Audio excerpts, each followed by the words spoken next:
Coach Tiffany and I are both doing a rapid fat loss, like a muscle sparing rapid fat loss protocol. It's the same as what we use with our transformer clients who use actually HCG, but we're experiencing this without any HCG. And we will be posting our recipes that we're actually, like things we're eating on a daily basis during this protocol.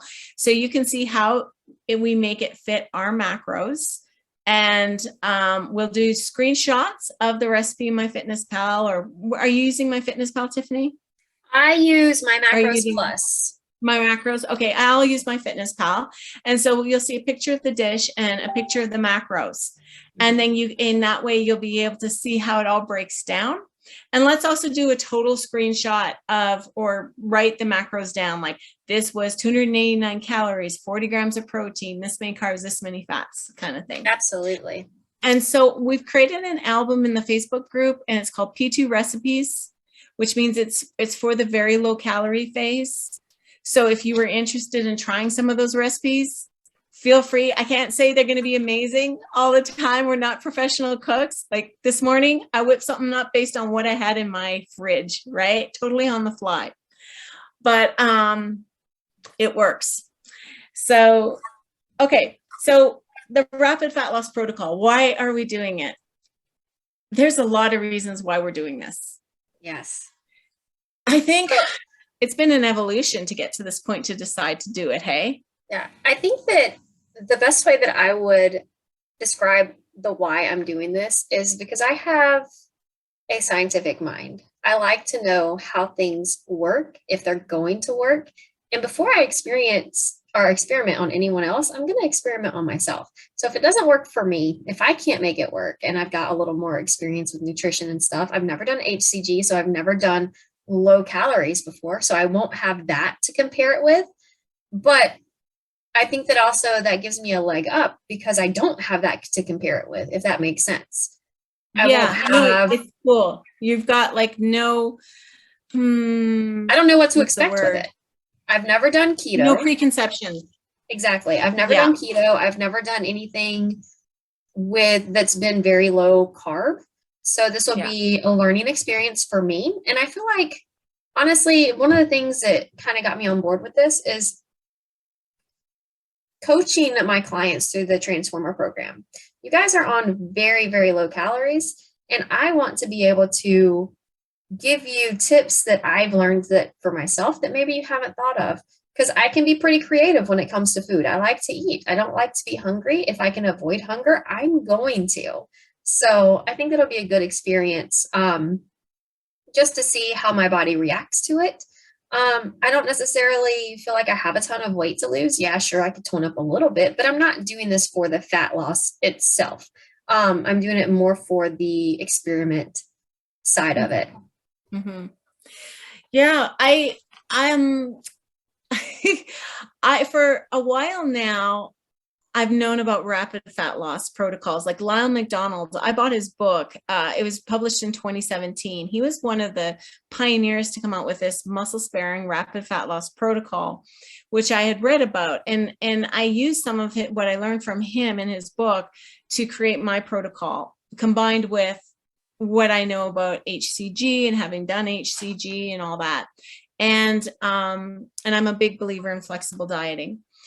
So when I did HCG and I created my protocol, it was an evolution too, to figure exactly what works, where I can still lose weight, but eat a variety of foods. We've been really successful coaching people with that. Now, recently, I've been getting some information out that the HCG may not be as appetite suppressing as we've been led to believe. And in fact, when you get calories below a certain point, like under 1,000 or 800 or so, that can actually suppress your appetite more than a small calorie deficit. So I acquired this information from a nutritionist in the UK named Martin McDonald, who I'm taking my nutritionist certification from. And he's also does these, 3-week cycles and stuff of rapid fat loss. I'm not following his protocol. I don't know what he does exactly. I'd like to find out. He says he's going to publish it at some point, but this idea that he feels less hunger when he's below 1,000 calories than when he just kind of maybe knocks off 500 calories. And so when there's less hunger, it's much more, it's not enjoyable, but it's just easier to diet when you're not struggling with hunger. So I thought, well, that's interesting. What if, like, I gotta try this for myself, because like you, I'm scientific. So I thought, I'll do this. I'll try this. Now, I do have a negative experience where I had tried the homeopathic drops. I'd done them for a week. It was going awesome. I lost like 11 pounds. Now, a lot of that is going to be water weight and stuff in a week. Something like 11 pounds. I can't remember. But anyway, then I got so hungry. I got insanely hungry and I couldn't sustain it. I came off and I ate all the food. And in a week, I was back to my original weight. So in my mind, like, the drops didn't work because they didn't suppress my appetite. When I went on actual HCG, my hunger vanished. So I thought, okay, HCG is the thing that really suppresses the appetite. But now I'm starting to question, with this new information from Martin McDonald and stuff, maybe the HCG wasn't as suppressing as I thought. And maybe I had been more active than I realized, which spiked my hunger, right? Because we allow people to exercise on my protocol, but we always say no intensity, no HIIT, try not to run, just walk, low steady state cardio, maybe 2 weight workouts a week, max 3, no CrossFit. There are people who just don't want to give that up, but I have to say they struggle more with hunger. Isn't that right, Tiffany? Absolutely. I've had a couple clients that I was just like, something's got to give. You're either going to have to increase your calories, which you're doing already by overeating because of your hunger levels, or you're going to have to slow down on the weight training, or not necessarily the weight training, but how much training you're doing. Yeah, the frequency or the duration or the intensity. And it's because you're trying to serve two masters, right? If you're exercising a lot, you're going to need extra fuel. And you might eat a disproportional amount to the calories you're burning. And so your weight loss will slow down. So that what happened to me was my hunger got uncontrollable after a week on the homeopathic drops. And I'm like, to me, the drops were not effective. But I have coached a few clients now who have done drops, and they've been like no difference from my other clients on HCG in terms of hunger and stuff. So now I'm wondering, is the actual protocol and the high protein and the low calorie really suppressing the appetite? So we're going to find out. And it's also kind of interesting to see like the placebo effect. Is it the HCG or is it just the mindset of, well, I'm taking this HCG, so I'm not going to be hungry. So it'll be interesting to kind of compare. Exactly, because there's a strong belief in it, because the HCG diet has worked for people. So they're like, this is the only thing that works for me. And yes, but it might have been the protocol, the low calories that were working for you. And what was the HCG doing? We're not sure. I have done some research on HCG. It does seem to help with testosterone. It may have some effects on hormones such as your thyroid function. So some people report feeling like a little bit euphoric or just more even keel when they're on HCG. And, and I've seen that reported enough that I believe it, but some of me is also wondering, it's hard to decouple things.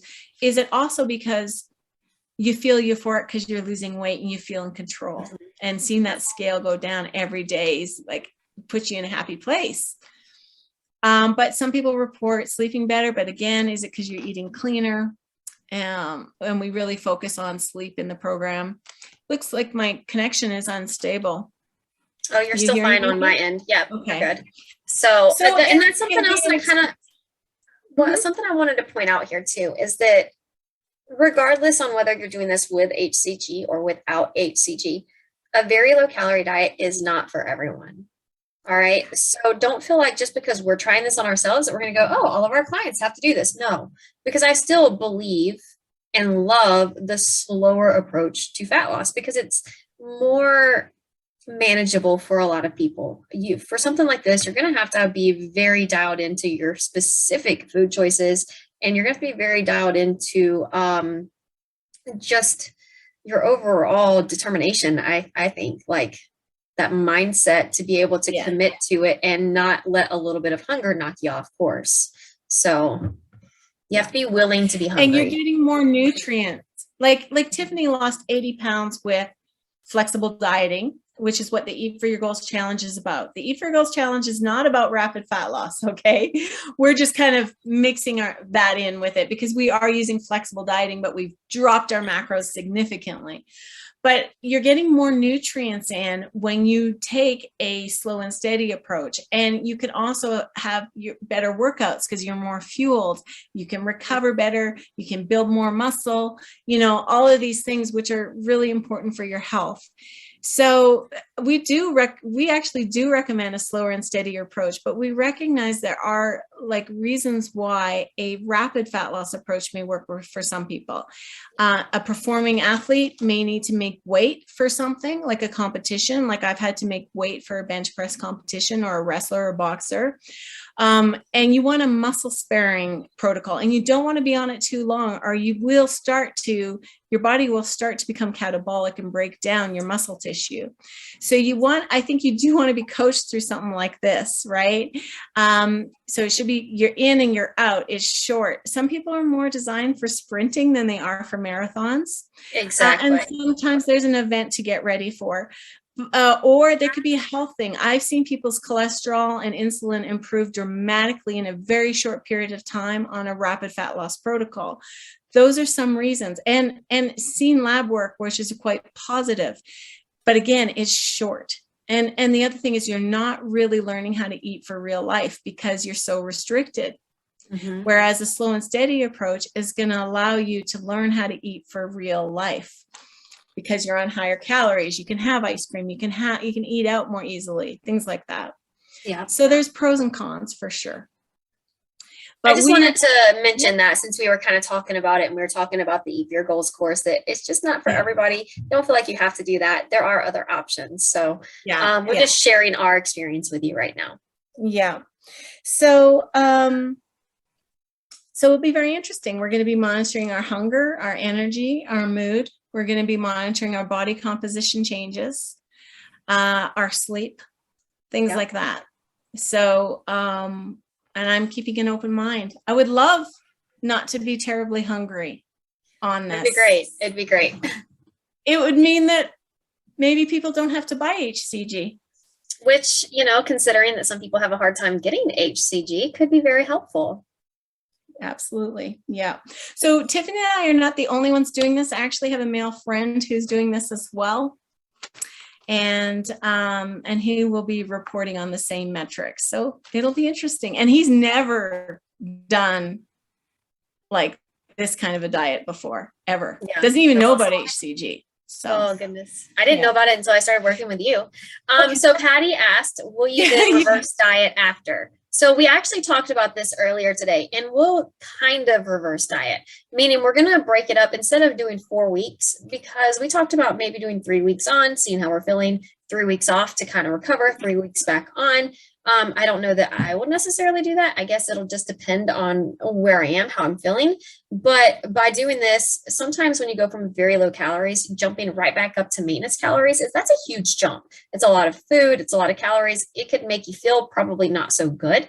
So we might do, jump up halfway to maintenance, or, 3/4 of the way to the maintenance, and then the rest of the way up, and just spread it out a little bit. So it's just not so overwhelming trying to add so many calories back in at once. Yeah, that's a great question. So as an example, I'm currently on 900 calories. Rather than jumping to 2,000 or 2,200, I'd probably go 900, 1,500, 2,000. So by week 2, I'm up pretty much to maintenance, or maybe just dialing in a bit more. Yeah. And I don't know if it goes really well. Maybe I'll do a 3 weeks on, 3 weeks off, 3 weeks on, because I do want to lose a little more than you. So I think that would be good. We did do a loading phase, but it wasn't tracked. No. And if you're familiar with, the Simeon's protocol and stuff, he recommends a 2-day or 3-day load where you eat to capacity. Well, it was Thanksgiving, so it just kind of happened.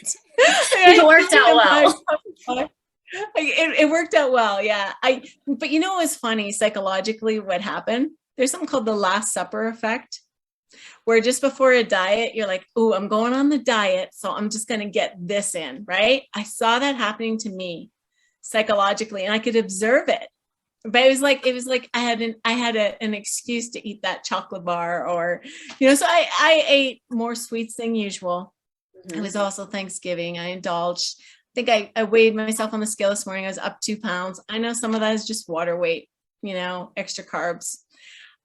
So it wasn't a massive load like it has been on the HCG, but I definitely ate to capacity and ate more than usual. Yeah. Yeah. How about you? Pretty much the same. My husband did decide yesterday morning to go on his way home from work and pick up some donuts. So I was like, oh, well, this is perfect. You have all these donuts. I must eat them all before tomorrow. I did not eat them all, but I did have instead of only restricting myself to one donut, I did end up having 2 donuts and then a couple of donut holes because he went all out. And I was like, I'm not eating this tomorrow. So yeah, it's funny. I'm sure other people are familiar with that Last Supper effect. Yeah. Right. Well, any other questions or comments? No, I think that we covered basically everything.